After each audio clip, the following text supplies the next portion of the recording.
You are listening to programming from the East West Center in Washington, D.C.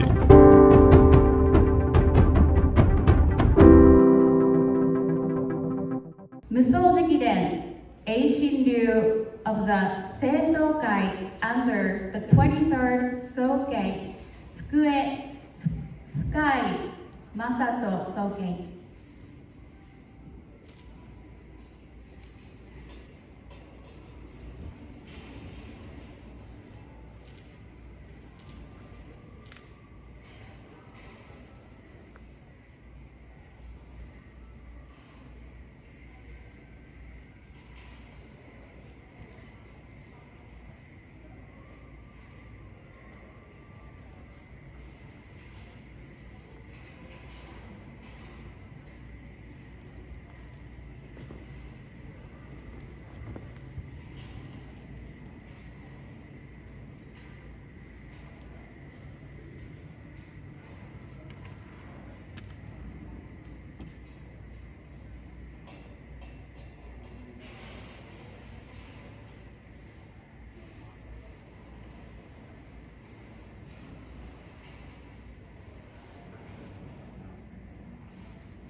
bright, but good evening to everyone.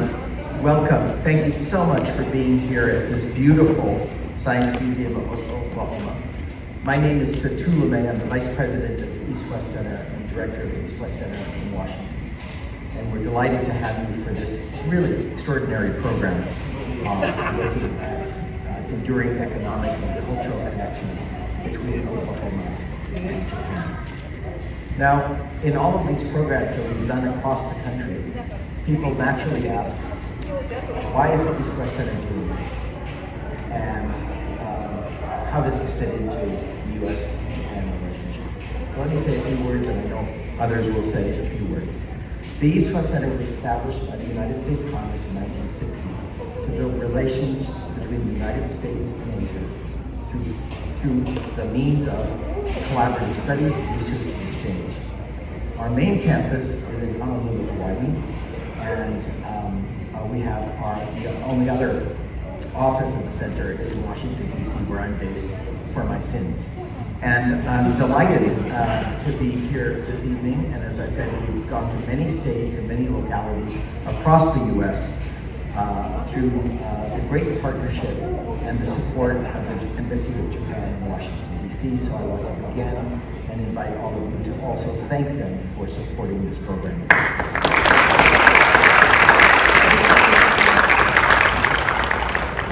The specific initiative was one I started several years ago called Japan Matters for America, America Matters for Japan. You can find it on the website just by punching in Japan Matters for America. And what is the purpose? The purpose is to show the way in which at the national, state, and local level, the U.S. and Japan are involved with each other, both on the U.S. side and the U.S. on the Japan side. This is a long-standing, as you know, important relationship. And I dare say in the Indo-Pacific or Asia-Pacific region, the U.S.-Japan relationship is the deepest, lightest, and most structured U.S.-Japan relationship of any other bilateral relationship.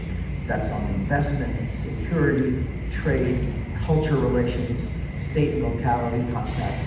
And Oklahoma is a wonderful example of some of these linkages.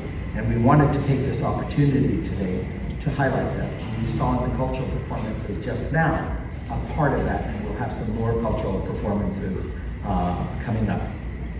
It is now my great pleasure to introduce the Honorary Consul General of Japan in Oklahoma, Lloyd Harden, who is going to introduce two of the guest videos that are being presented this evening. Lloyd?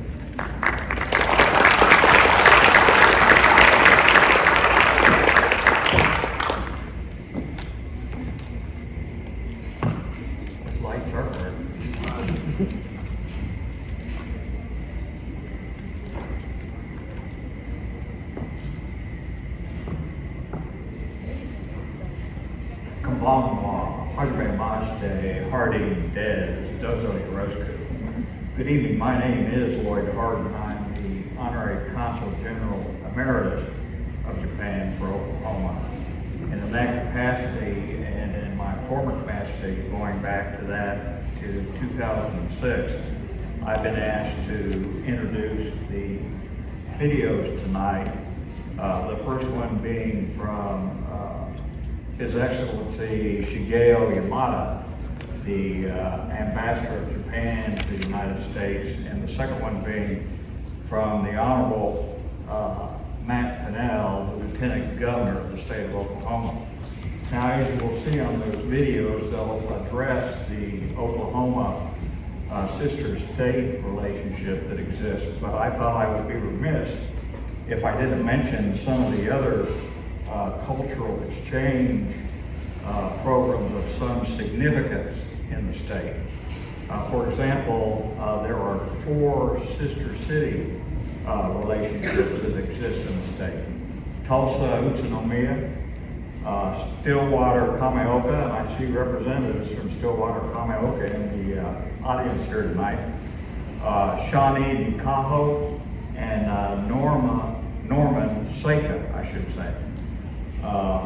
Additionally, there are many sister university relationships that exist, resulting in a number of Japanese students that come to Oklahoma, whether it's as a full-time student or English as a second language or something along those lines.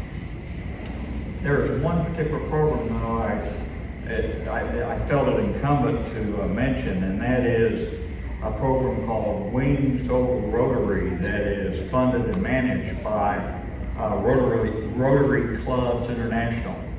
And that has been in place for about 4 decades as well. That covers central to northwest Oklahoma, and their sister relationship is Sendai in Japan.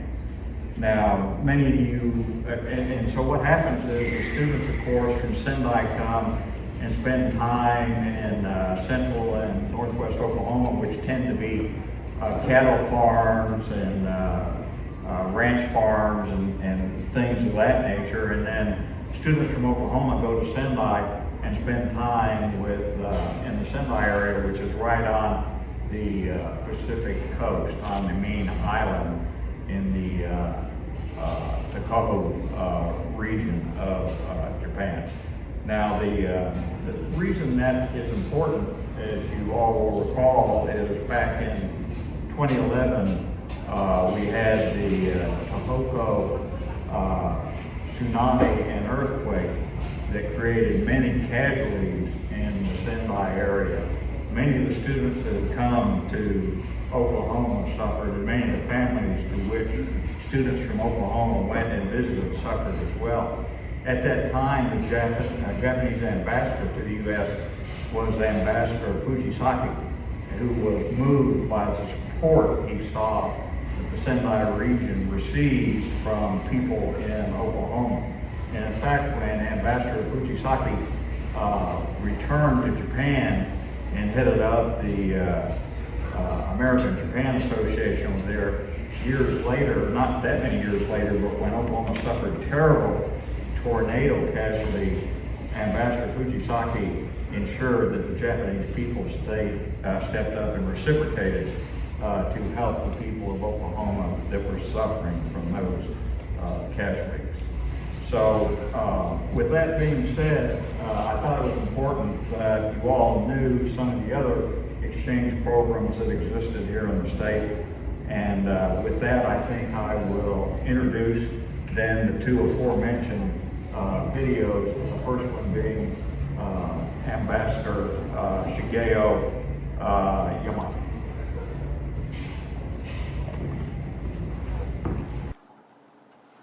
Good evening to all of you in Oklahoma. Although I regret that I cannot join you in person, I'm grateful for the opportunity to speak to you via video. Let me begin by expressing my sincere appreciation to the Japan-American Society of Oklahoma and to the East-West Center for bringing us together this evening. I understand that you are gathered at the Science Museum of Oklahoma, home to the Japanese garden, Kyo no Niwa, a gift from Kyoto Prefecture 40 years ago to commemorate the establishment of the sister-state relationship between Kyoto and Oklahoma. Today, the Japan-US alliance is stronger than ever. During President Trump's visit to Japan in October, our leaders reaffirmed their shared commitment to pursuing a new golden age in our bilateral relationship. In fact, you could say that in economic terms, we have already entered such a golden age. Japan has been the largest foreign investor in the United States for 6 consecutive years. And in Oklahoma, Japanese investment now ranks second. With more than 60 Japanese companies operating in your state, I look forward to the day when Japan becomes Oklahoma's top foreign investor as well. I understand that next year, Oklahoma will celebrate the 100th anniversary of Route 66, an American icon that is also beloved in Japan. I myself traveled that historic highway as a young diplomat in training nearly 4 decades ago. and still have fond memories of the kind people I met along the highway.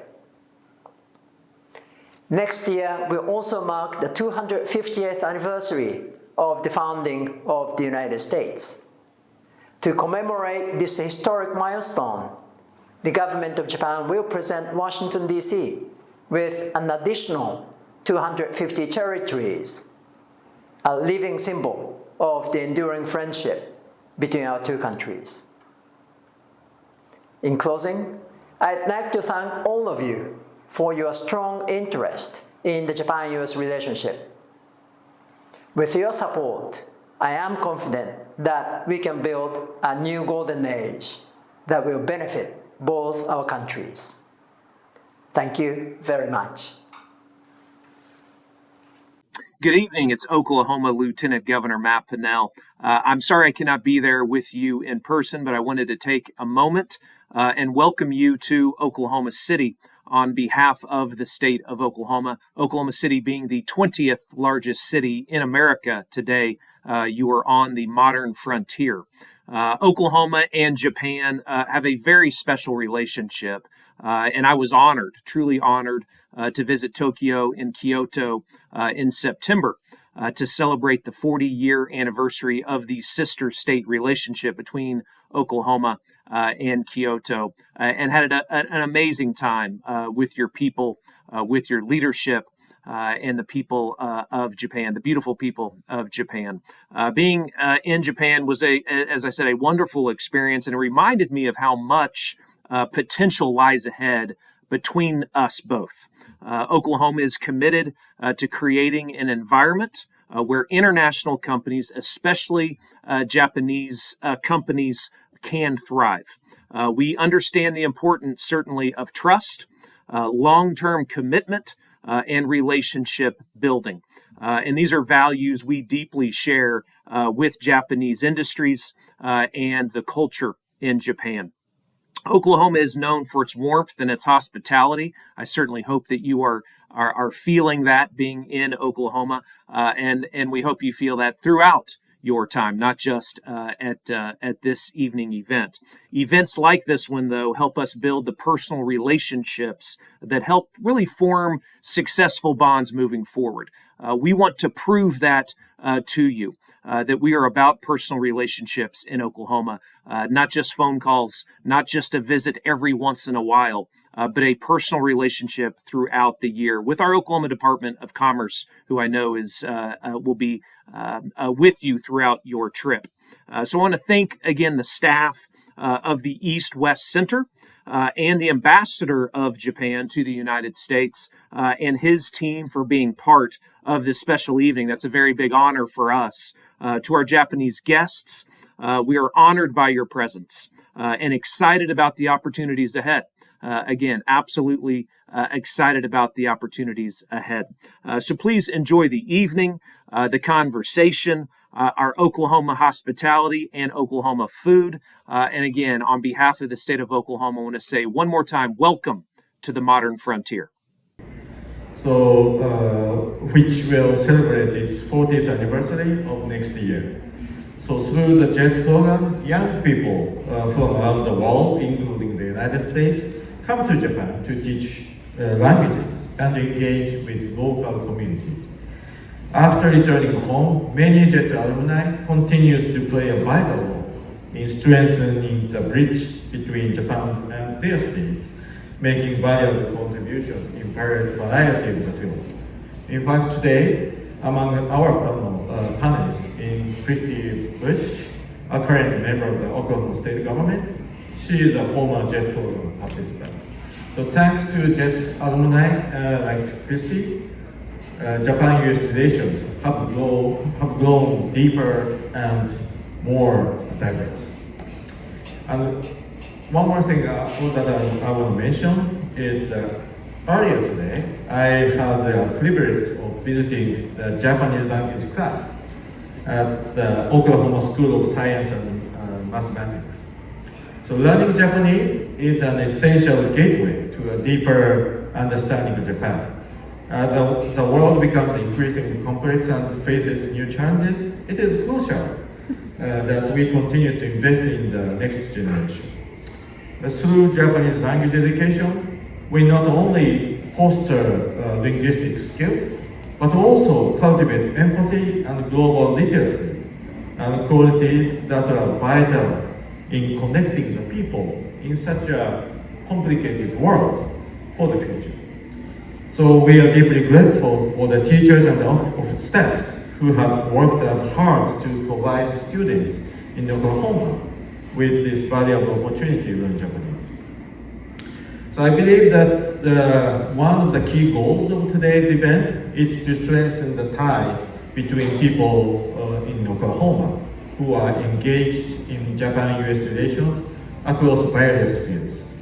So our common goal is connect people and create something that we could proudly hand over to the next generation of the two countries. So that might be a long journey, but we, the Embassy of Japan and the government of Japan, remains a commitment to walking this journey with all of you. So I'm looking forward to seeing today's upcoming panel discussions will deepen your understanding of Japan-Oklahoma relations, and that the networking reception will provide a chance to connect with one another. So thank you again for this wonderful opportunity. Thank you very much.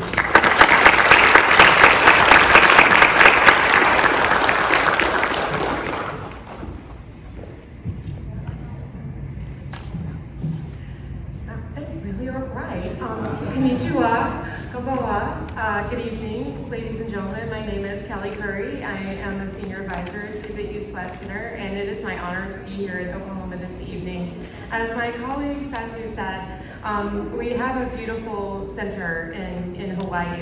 The East West Center's campus is in Manoa and Honolulu. I don't know how many of you have had the opportunity to go to Oahu or go to Hawaii, but it is obviously one of the most beautiful places in the world, and so our center is in a very beautiful location. And my favorite spot at the center is the Japanese garden that sits behind the Eman Center on our campus. And I love this Japanese garden. It was gifted to the center in 1963 by an economic council of Tokyo and a group of business people in Tokyo. And in the center itself, the Eman Center, is named after, it was created and established by contributions from Hawaiians and Japanese to mark the 100th anniversary of Japanese contract workers in Hawaii. So we have this deep, rich, long history, not just the United States, Japan, Oklahoma, Japan, but our East-West Center and Japan go back very long, back to the founding of the East-West Center in 1960. And we are intertwined with our colleagues in Japan. And one of the main reasons that the center exists was to heal those wounds and to bring us into closer ties with with the nations and the peoples of Asia, including the nation of Japan and the people of Japan. So it's really wonderful to see this. The kind of cooperation that you see between Japan and Oklahoma, whether it's the sister state relationship with Kyoto Prefecture, and again, my favorite place in Japan is Kyoto. It is, to me, again, the most beautiful place in Japan. So you're very lucky to have a sister state relationship with such a wonderful and vibrant prefecture in Japan, and to have that incredible economic and cultural relationship with them. The recent announcements around the aerospace industry, the cooperation on disaster management, the list goes on in terms of the vibrant future that the relationship between Japan and Oklahoma has. And so we're excited to celebrate that and to have a great panel that's going to discuss it more in depth, and look forward to talking to many of you after this and telling you more about the East-West Center and getting you out to Hawaii to see it in person. Thank you very much.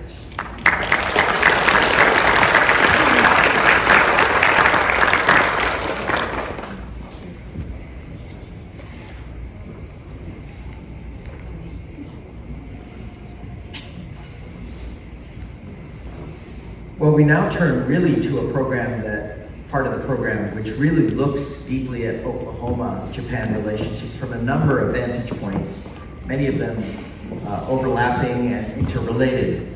And your program and the information for this program has their bio details. So I'm not going to go into full details because that would take up too much time, and we really want to hear from them and their perspectives, their work in this area. We have with us Ms. Hiroka Thornton, already introduced as president of the Japan-America Society of Oklahoma and Japanese lecturer at Oklahoma State University. I just want to say, as I will at the end, thank you again for your partnership along with the Science Museum here today. So thank you. We also have Dr. Che Noyori, who is the Associate Director of Research at the Anne and Henry Zarrow School of Social Work at the University of Oklahoma.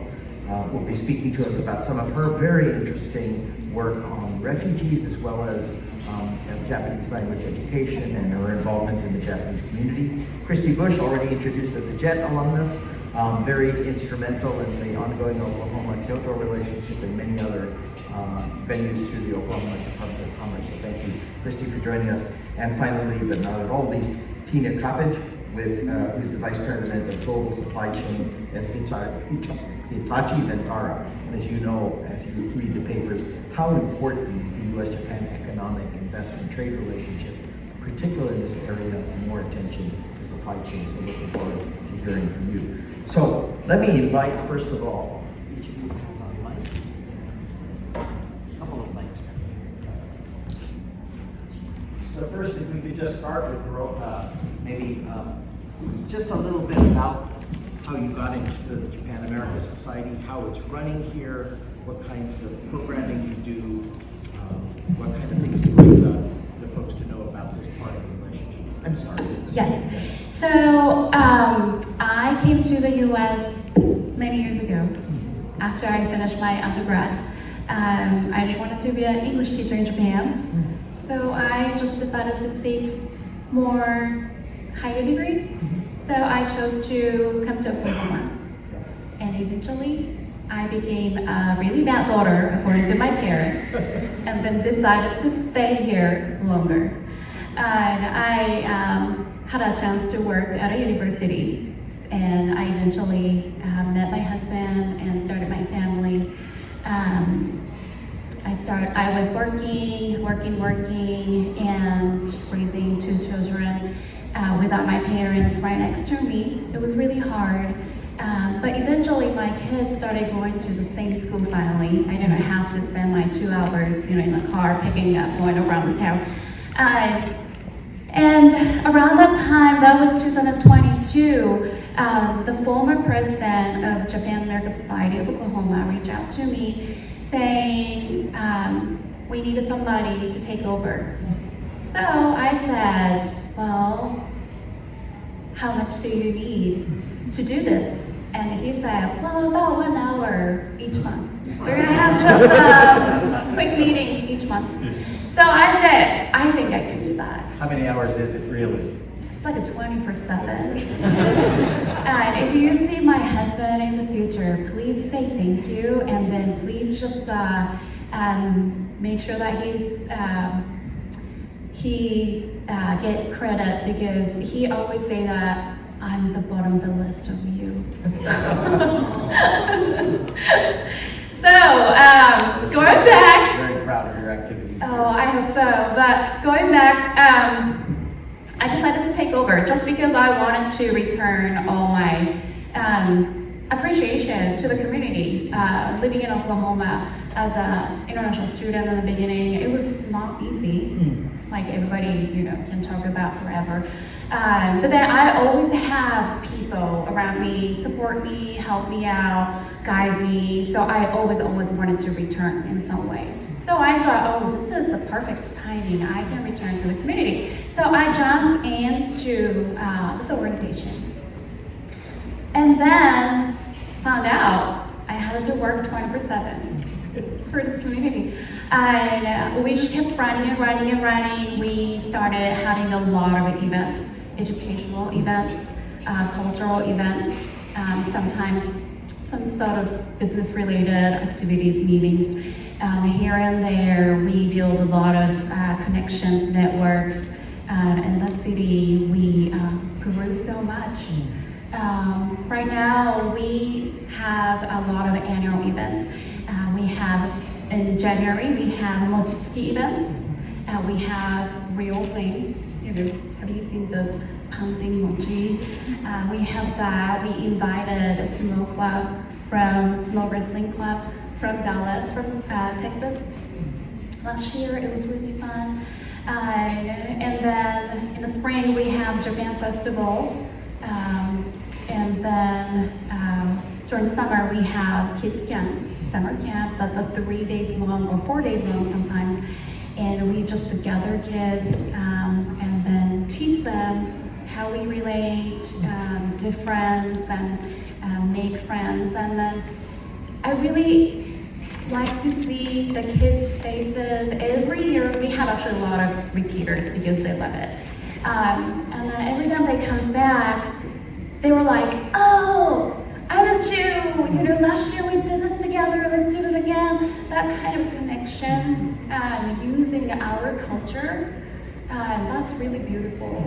And earlier, Minister Obara mentioned that we have to raise the children and young adults so that we can continue the relations, right? And I really believe in that. So we focus on this children's education through Japanese culture and also Oklahoma culture.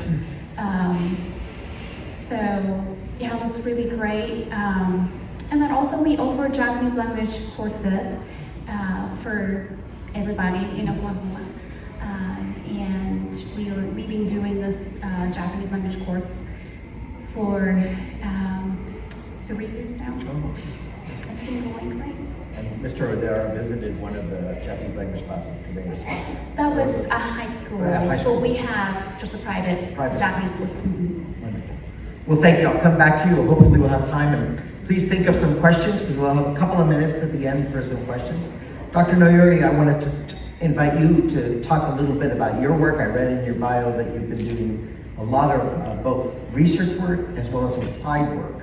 And if you could say a little bit about that and how that relates to the Oklahoma-Japan relationship. Is that on? Can it? Yes. Okay. So I came to the States as an international student, just like she did, like many decades ago. And I moved around many places. And when I moved to Texas, I became a social worker, and also I wanted to really get some PhD degree that I can really do something about policies to help people. And after I got my PhD in UT, I moved to Oklahoma when I got a job at the OU. I've been teaching social work at OU for 12 years. But at the same time, when I arrived in Oklahoma, I realized that we at OU, we had a few Japanese students compared to other students from other East Asian countries such as China or South Korea. I don't know the number was really accurate or not, but back at the time I was told we had only 20 Japanese students when we had 300 Chinese and 200 Korean students. And I felt the need that it became my mission that I really wanted to increase the number of the Japanese students and more exchange programs. Now I do not know the reasons why the number of Japanese students is so low back at the time. I'm sure many factors influenced that. But it really became a mission. I started to really build some relationship with a Japanese university called Ritsumeikan University in Kyoto to start some exchange program. So we, as most of you know, it takes so much time in Japan to build a trust relationship. So we really had to spend several years to have a good relationship, and we ended up with having an MOU on a university level. Then pandemics happened. We could not bring our students to Japan, but instead we had some virtual symposium for 2 days with Ritsumeikan University. Then finally, the first time, 2023, we could bring our students to Japan. And we had a collaborative classes with Ritsumeikan students. And we had a second cohort of students this year in May. So that has been really successful. And I realized that so many Japanese students wanted to come to Oklahoma. Many students from OU wanted to go to Japan to learn from each other. At the same time, I really wanted to also see a collaboration among the scholars from Japan and Oklahoma. So we started to have some collaborative projects with Jamaican professors and the OU professors. We were able to hold a symposium last year, almost a year ago, at OU on disaster preparedness. Because disaster is a kind of common thread between Oklahoma and Japan. And I thought we could learn a lot from each other. And we did. And that was well received. That was held with the help of Consul General of Japan in Houston and also Japan Foundation, New York. We had almost 150 people came to the symposium. And currently we want to really have different projects. So we're trying to have some scholars from Japan and here OU working on a productive aging. Because Japan is known as a super aging society. And we realized that maybe we can learn a lot. We can have some knowledge from Japan. And we can really have some kind of recommendations at Oklahoma State for the better policies and practices for aging population. So that's just started. This is the current project we just started. And hopefully we can have a symposium for this subject as well. So that's what's going on right now. Well, I'll come back to you about future ideas for you've done disaster relief, you've done aging societies. I'm looking forward to hearing a little bit more about some future ideas for U.S.-Japan collaboration, both scholarly and educational.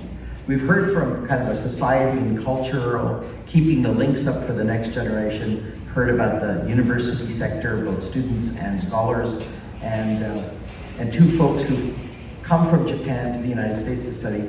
Now we turn to Christy, who studied in Japan on the JET program and is working in the government here in Oklahoma. Christy, please. Sure.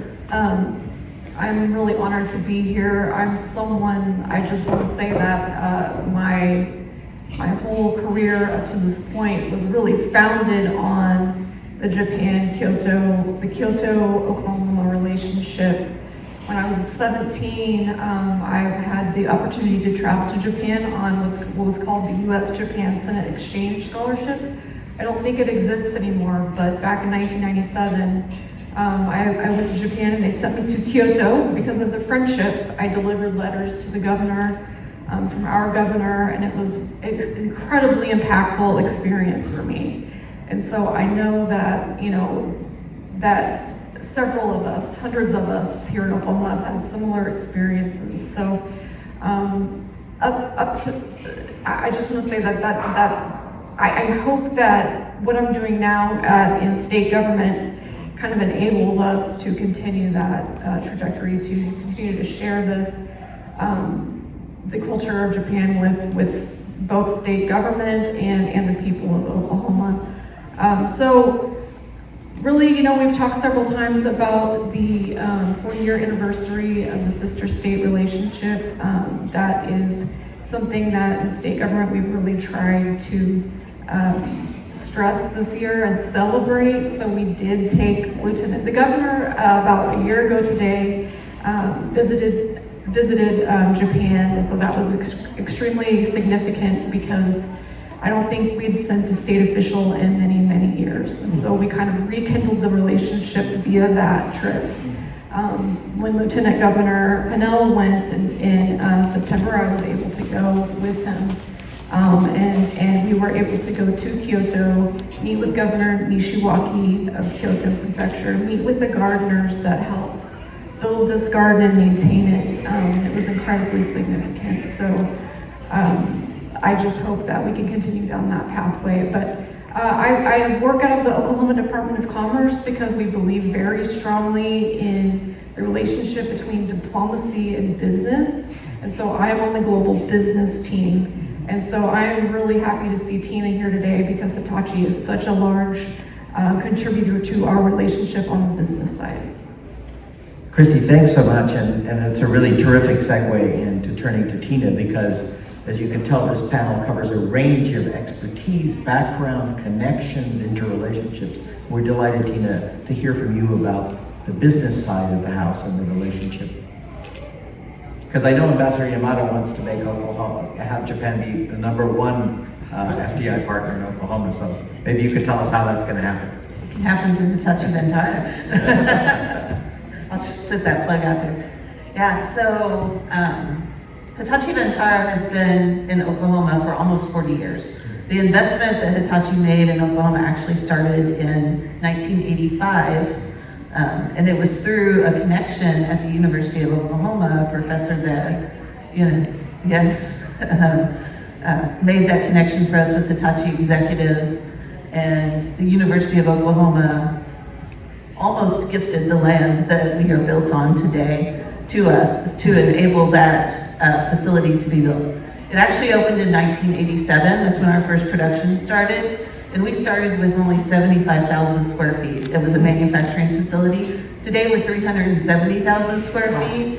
And we are a global supply chain hub. So we support the distribution and manufacture of enterprise class storage systems to EMEA, so the European markets, APAC, the Asian markets, and then the Americas, both North and South America and Canada. So we've grown significantly over the years, and I believe that investment and that longevity that we have really highlights the relationship between Japan and Oklahoma and our commitment to the economies of Oklahoma and the growth that we have.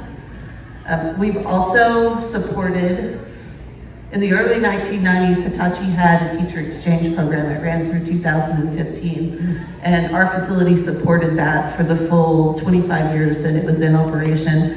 That enabled teachers from Oklahoma to go to Japan and Japanese teachers to come to Oklahoma and really create those cross-cultural understandings between the two. So we support both economically by bringing manufacturing jobs here and keeping them here, and we also support culturally where we can. Like Christy mentioned, when the governor went, I accompanied him to Tokyo to visit Hitachi headquarters and meet with Hitachi Vantara Chairman Shimada-san. And then when Lieutenant Governor Pinnell went, he came to our facility before he went so that he could view the facility because he was meeting with Shimada-san also. So we support local government in any way we can. So that's very, very important to us. And I feel like that going forward in the future, we're going to continue to be a bridge between the two economies and the culture, and continue to help build innovation and bring innovation here, because the Japanese really are an innovative people, right? So the innovation, the advanced technologies, advanced manufacturing, sustainability, green technology, we are a bridge for that at Hitachi Vantara in Japan. Well, thank you very much, and that's a perfect example of the sort of the cross linkages between the private sector, business, enterprise, working also on teacher areas and the cultural element. So really appreciate that. I'd like to hear a little bit more from you about, there's a lot of talk in the press and coverage after the president's visit to Japan about more investment in the United States, and I just wondered how Oklahoma is seeking to sort of position itself to have more Japanese investment, and either of you could answer. But I do want to turn to Hiroka for one follow-on. Japan America Society of Oklahoma, I'm so impressed with your support for this program and hearing about the work that you're doing. I've had the good fortune to participate in many Japan America Society programs around the country and the National Association of Japan America Societies. I wonder if you could say something a little bit about how to bring more people to the frontier of Japan-America relations who are not already. We have many people well devoted to Japan-America societies, people who've studied there, come from there, have business relations. But one of the things that I've been talking to colleagues about is how to expand the pool of people who get engaged. Some of you hopefully will be engaged more, but many of you already are. So just to have any thoughts on what kind of programming the Japan America Society of Oklahoma can do to engage that effort? So I learned that networking is really key. Like again, Minister Lara was talking about like face-to-face relationship. You have to have a relationship. I know AI is there, all technology is there. We want to rely on that, and it's really useful. But at the end of the day, face-to-face, actual relationship has to be the base. So as we work in the community, we have partnership with OU, Christie's team, and then Hitachi. We want to be connected, we want to help each other, and then we can put people together and then make a big some program together. And I'm here to be the bridge. And I go to Japan, I go meet people, I pass the message back and forth between Oklahoma and Japan all the time. So just know that I am here and you have my contact. And if you want to start a conversation, just reach out to me. Abby, you heard her, so I'm sure you'll be looking for more programming with Be her. happy to, yeah. Dr. Noyori, you mentioned a scholarly program. There has been a decline in Japanese students to the United States, very significant decline. There's all kinds of reasons, multiple studies, multiple assessments, analyses of this. On the other hand, there's so many very positive images of Japan, positive news and data on Japanese participating in other kinds of non-necessarily degree program exchanges, etc. So I'd like to hear a little bit from you about areas what you think could be done to maybe boost Japanese student numbers, but also, as I said earlier, to give you some time to think about new areas of U.S.-Japan scholarly exchange. You mentioned disaster relief, particularly in the Oklahoma case. Are there other areas you can envision that could be useful to building the kind of relationships that you're so supportive of? Okay, definitely area of the disasters. I think his name was mentioned, Dr. Sasaki. I think it's not really known much in Oklahoma. Dr. Yoshi Sasaki was the founder of the meteorology department at the University of Oklahoma. Oh. And he is the one who invited so many Japanese corporations to here. I met him, this is like almost 10 years ago. He was like my mentor when I came here. And he told me some stories about how it is not important to have also play a role of a bridge between Japan and Oklahoma. And that was his mission, and he wanted to bring different corporations. Not only Hitachi, but back at the time we had more, several Japanese corporations moved to Norman area, Astera, the pharmaceutical companies, many others, but some of them really left Norman already. So, and plus we still have a strong relationship with Hitachi in some departments at OU. So definitely I would like to see more correlation between private sector and university, and also the state of Oklahoma State to have some innovations. I was talking with this scholar in Ritsumeikan University in Japan, how we're trying to bring some researchers from Ritsumeikan University doing some research on aging. And one researcher is working on a robotic technology that would help people with dementia. And I thought that's a really interesting research area, and I've never really heard of the kind of research in Oklahoma State. So we need to invite some researchers from Japan with different ideas, and definitely at the same time we want to bring our OU researchers to Japan too, so that we can share with allied nations. So we can share the knowledge, some technologies, so that we can collaboratively accomplish something together. The reasons why we do not see many Japanese students, how we can really increase it, that's actually still a question to me. I heard from younger generations in Japan that they really are happy already. satisfied, they're happy enough in their own country. But I remember talking to Ritz American students last May, how it is important to be globally competitive. And it's really important to be exposed to different culture when they're younger. And that's what happened to me. And really, I came to the United States almost 30 years ago as an international student. And I never thought I would stay this long in this country. But really, that experience being a student in American university really helped me having different perspectives, looking at the things in a different way. So I don't know the reason, but I would love to be the part of this promotion, bringing more Japanese students to the United States.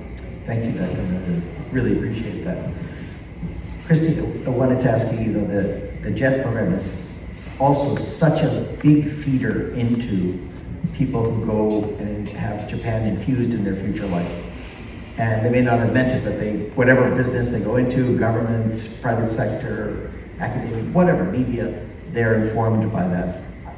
I wondered if you could think of ways in which to expand that kind of program and particularly attract more JET alumni to Oklahoma.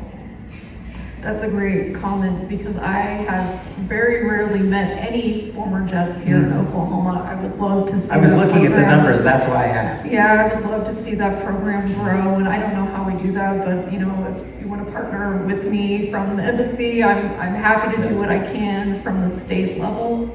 But yes, that program was very pivotal for me to grow some deeper roots in the country, and I know, and I worked for a time in Washington, D.C., and just seeing the JET network and how they operate there in D.C. was amazing. It was amazing to be a part of that in the short time I lived there, but yeah, I really miss that part here in Oklahoma.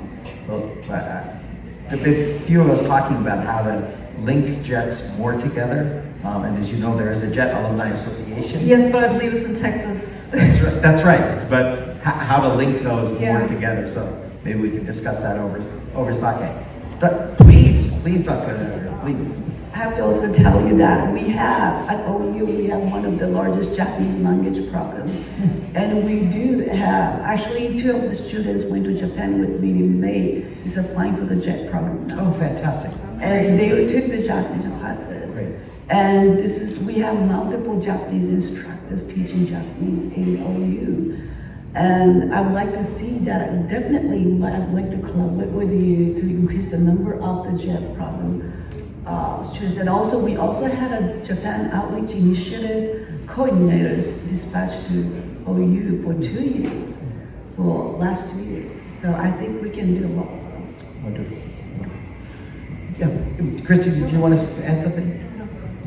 Tina, you grew from 75,000 square feet, if I understood correctly, to 370,000 square feet, which is a huge increase. But this FDI boom and the recent national security strategy that the Trump administration has issued talks about several areas of the economy which it struck me as preparing for this trip have a lot of resonance and alignment for the U.S.-Japan relationship. So I just wondered if you could think about ways in which more investment, more trade, more alignment on some of the key forward issues, defense, industrial base, supply chain resilience, economic security, etc., could feature in the Oklahoma-Japan relationship.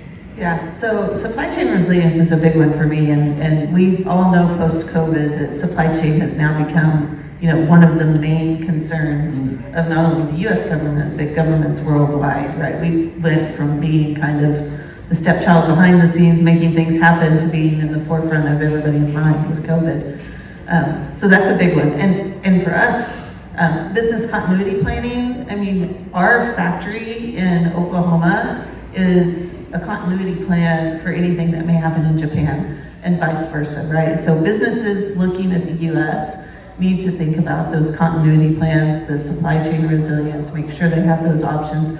And I hope that Hitachi Vantara and our success over the last 40 years and our growth shows those other international companies and Japanese companies in particular, that amazing things can happen when we bring those two cultures together, right? And we bridge those gaps and we create those synergies between the two countries. So I think that's a big one. I also kind of want to go back to address something that you were saying about the students. I mean, over our 40 years, we've had many Japanese citizens that have come to Norman for education and have found Hitachi, and then they've stayed and they've raised their families. Some of them still work there, some of them have now retired and moved on. But I mean, I think it's encouraging if we have opportunities in Oklahoma for those students to come. They see them, they stay, they see the potential, the lives that they can build here, and it also helps bridge those cultural gaps for us. Well, fantastic. I mean, as Tina said, this is exactly the kind of linkages amongst our panelists, and so we were so excited that we got such a range of rich and talented speakers on this particular panel. But I do want to leave 1 or 2 minutes for the audience if there are any questions. As I said, the lights are quite bright if I can't see on the right-hand side, but yes, please, in the front, please. The ground rules are very simple. Just identify yourself, your name, and a question or comment to either one or all the panel, please. So my name is Tyler Harrison. I'm studying Japanese I'm studying Japanese at OU currently. I'm about to enter my 6th semester of studying it, and I'm planning on doing the J&T program and possibly being involved with other Japanese organizations or companies within Oklahoma. But besides taking the classes I'm taking right now and studying Japanese at school, what are other ways that I can prepare myself to be successful in those opportunities? Maybe just more like cultural consciousness, something like that. Maybe Dr. Lahiri could start, and anyone else who would like to help this young man get on his way and work on business in Japan. Well, do you know Dr. Fragman? Yes, Josh. He's my friend too. He's teaching Japanese in Japanese class. He does all the research on Nara, in the Nara prefecture. But we recently had a talk that what can we do? Not only let students learn Japanese, but more kind of business connection.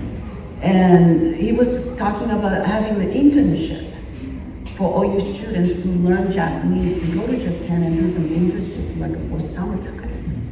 And we're doing all brainstorming. Some ideas we have, like I know some people in Tokyo working in certain corporations. I have some relatives working in some certain corporations. So we have some ideas. This is just the beginning, but I understand that not learning only Japanese, but use it for a better way for your future job, that'll be wonderful. But it's probably will be coming in the next few years.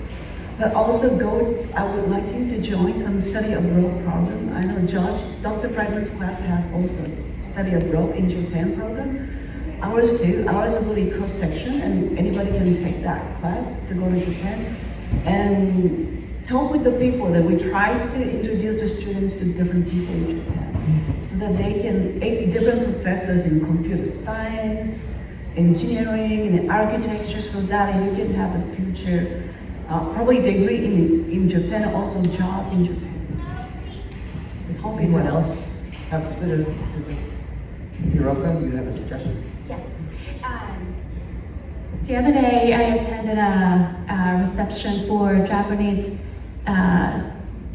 business delegation hosted by her team in Tulsa, and then I met a lot of Japanese company CEOs from the Houston area, and one of them was talking about they really want to bring Japanese people, young people here, and have them experience this different culture because Japan needs it.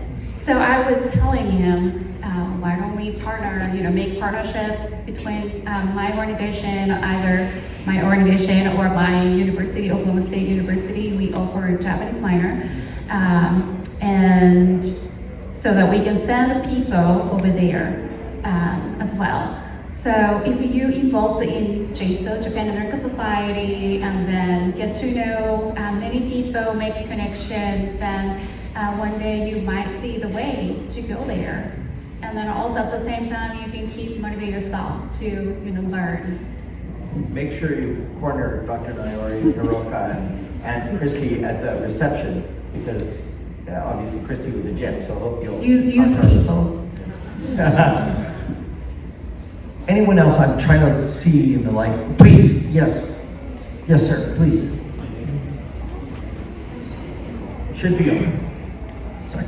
My name is Ivan. I graduated from the University of Oklahoma back in 2023, and my end goal is to work and live in Japan. I would like to know how to get from here to there. Just knowing people, like you said. I feel like we should set up a career counseling service right here on stage. I actually get questions from my students all the time. I have about 75 Japanese students, the students in the Japanese course at Oklahoma State University. Everyone wants to go to Japan. They want to work in Japan. But the problem is the visa, like how I can get there, how I can get to that level of the language. They struggle. I found out that the best way to go to Japan after graduate is the JET program. So learn about the program. It's a really, really great program. They just raised the salary. So it's a really great experience.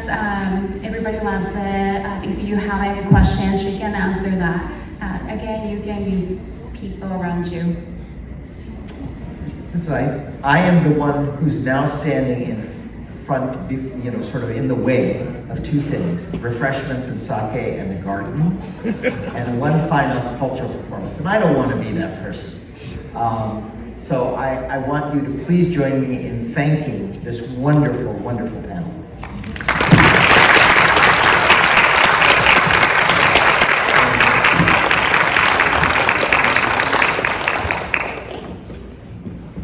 Well, we are at the close of our program, and we want to move to refreshments and the choral group that will be performing for us. But I do have some thank yous to say, and heartfelt thank yous.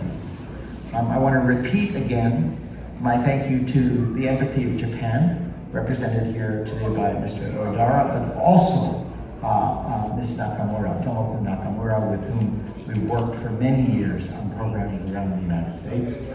And so to Ambassador Yamada and his team, and to particularly both of you who are here in person, I want to sincerely thank you. I also want to thank Tara Simmons and the Science Museum of Oklahoma for this just gorgeous facility, and your team making it possible. I know that you have done such a wonderful job in bringing us together. Of course, I want to thank Hiroka, as I mentioned earlier, for the Japan America Society stepping forward. And then last but not by any means least, I really want to thank two young ladies standing over there. Some of you met Abby Hull, my colleague at the East-West Center in the Washington office, and Carissa Young. They have been instrumental in putting all this together, bringing us all together, doing the logistics, coordinating with the Science Museum, coordinating with the Japan America Society, coordinating with the embassy, and I have sincere thanks. And it's a particularly special event for me because it's my last event in this series, as I will be transitioning to a new role. And I just wanted to say that in hearing these stories, you have no idea how much personal resonance they have. The Japan connection for me is profoundly shaped my life and sort of directed me.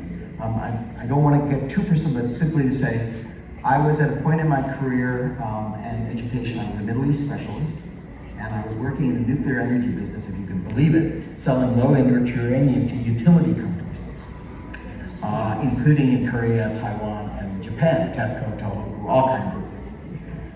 It's a long story how I got into selling low-enriched uranium to civil and nuclear reactors, but it happened. And I had an opportunity to do a fellowship. And it was a fellowship where you couldn't study a language, you had to work in your field. I didn't really have it, because I wasn't a nuclear physicist, I had a PhD in international relations. So they assigned me to the Japan Institute of International Affairs, known in Japan as Nihon Kokusai Mondai Keikensho. And I was supposed to be there for 10 months. And I was kind of touched by Hiroka's story about coming to the United States and staying here.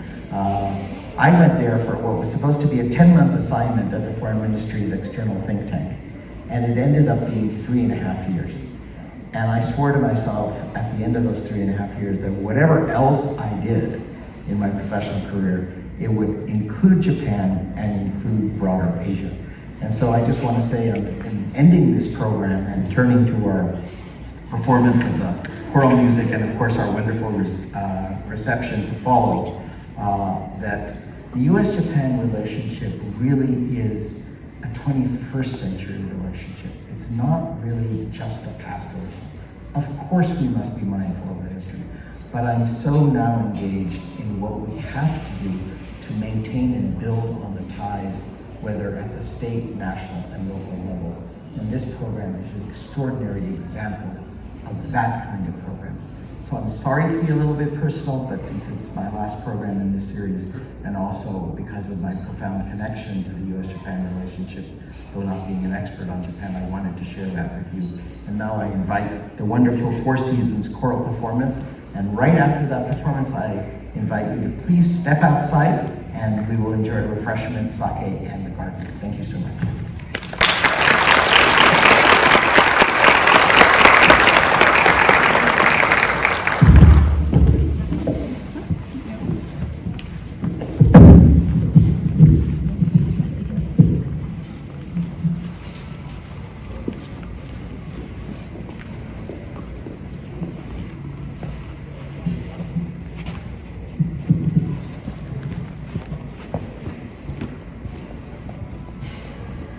Konnichiwa, or should I say, konbanwa. We are Four Seasons, Oklahoma-based a cappella group. My name is Junko Garrison. I'm originally from Fukushima, Japan, and I'm a proud resident of Oklahoma. Angelia Reyes, I sing bass. Savannah Head, I sing lead. My name is Lindsay Fife, I sing baritone. Well, thank you so much for having us for this wonderful event. We wanted to, first song, we wanted to honor our cultures. And in this wonderful event, we are going to sing one of the Japanese traditional songs.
Now we're going to sing a more funny Christmas song for you. So, arigatou gozaimashita.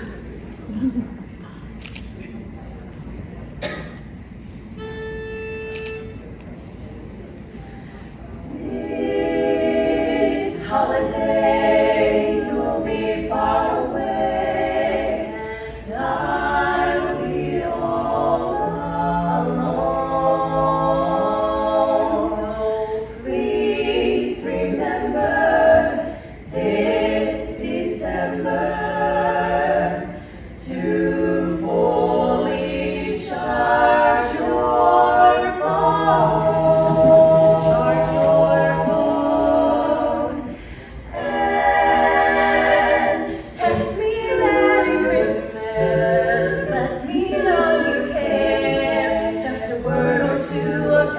knowing you will remind me we're still there. You don't have to add much to it.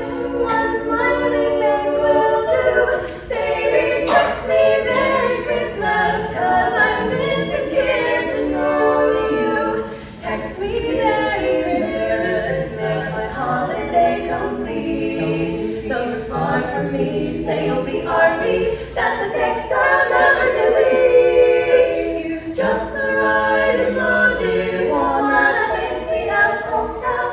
And if you text me something naughty, I promise I won't tell. I don't care if something's fine. I just want to hear from you tonight. Stroke those keys with your delicate touch, and type those little letters that mean so much. Do, do, do, do, do. もしもし、お父さん、ごめん、もうちょっと後でまた電話します。ごめんね、今ちょっと忙しい。また後でね、ごめんね。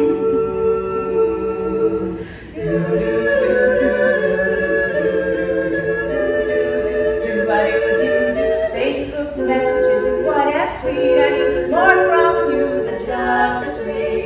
A snap on Snapchat doesn't last, and voicemail lasts from Christmas past.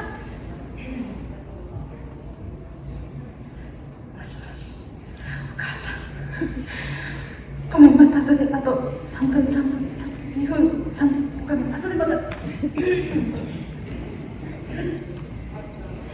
And text me Merry Christmas, send a selfie too. If you do, I'll go mistletoe and pretend my screen is you. Show me that you love me, text, note, and kiss and hug me. I'll be right here waiting for my phone to start vibrating. Text me Merry Christmas, and I will text you too. This Christmas, too. It's the least that we could do.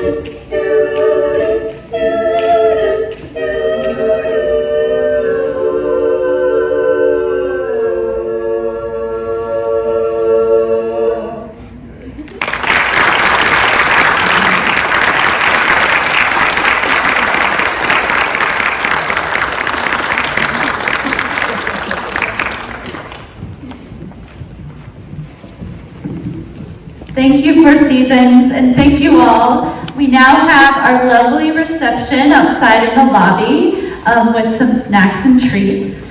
And also, we will have access to the Japanese garden as well, if you want to see that, even though it is dark out. But you'll be able to see that there too as well. So enjoy. Thank you all.